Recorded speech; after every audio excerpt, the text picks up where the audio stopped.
Larf.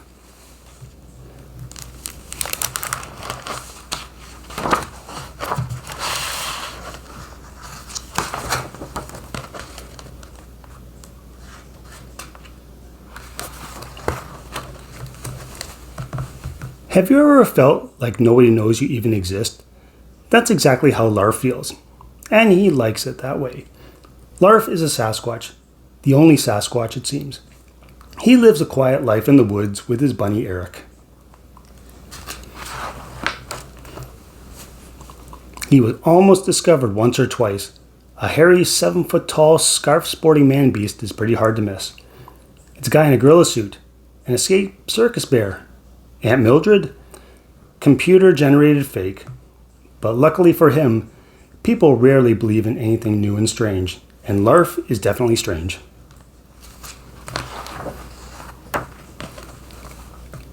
Larf knows no one would ever leave him alone if they found out he was real. The thought of all that attention makes him a bit sweaty.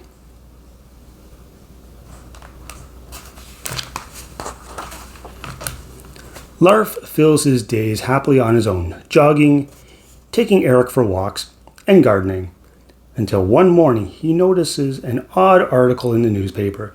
It claims that a Sasquatch is scheduled to make an appearance today in the nearby city of Hunderfits.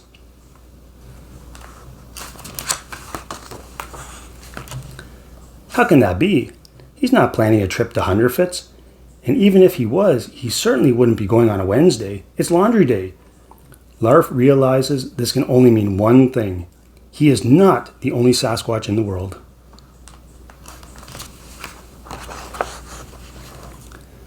This could change everything. Larf isn't sure he wants a change, but having another Sasquatch around opens up so many possibilities. Teeter-tottering would no longer be impossible. He could share hair grooming tips, and his witty commentary on cheesy movies would no longer go to waste. That settles it. Larf has to meet the other Sasquatch.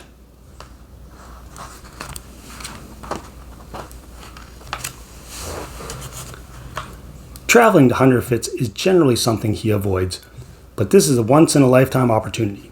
Besides, Larf is a master of camouflage. He is sure to go unnoticed. Billy, don't stare. What is that? Aunt Mildred?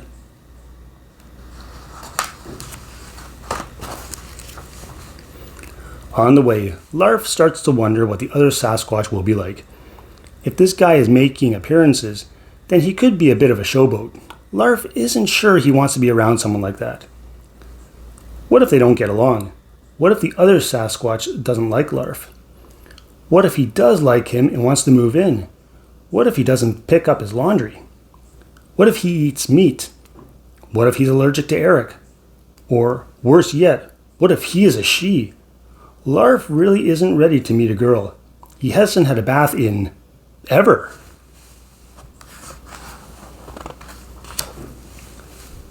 By the time he arrives, Larf is having second thoughts. He really does enjoy being on his own.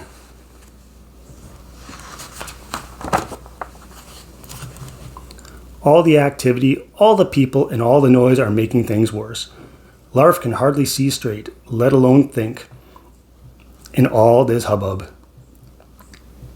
Does the other Sasquatch actually like being around so many people? Will life with someone else always be this loud?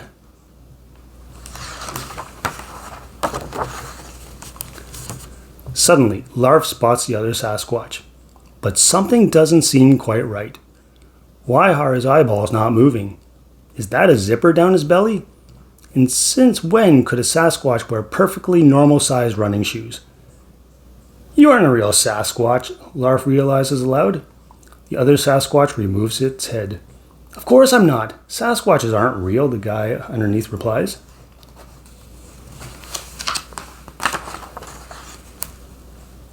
There is no other Sasquatch. It was all a big fake. Larf is disappointed, but at least he can return to his quiet life in the woods.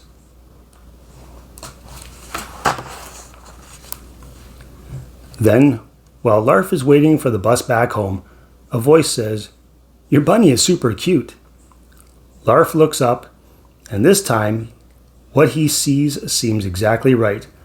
He looks him right in the eyes and blinks. It's covered in hair, but has no zipper, and its feet are enormous.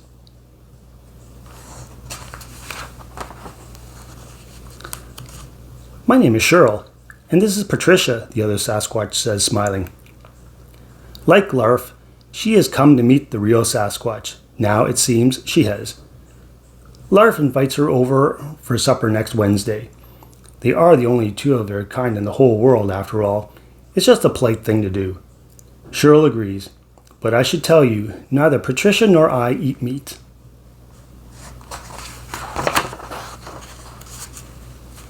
Larf decides that as soon as he gets home, he's going to have a bath. After he does his laundry, of course.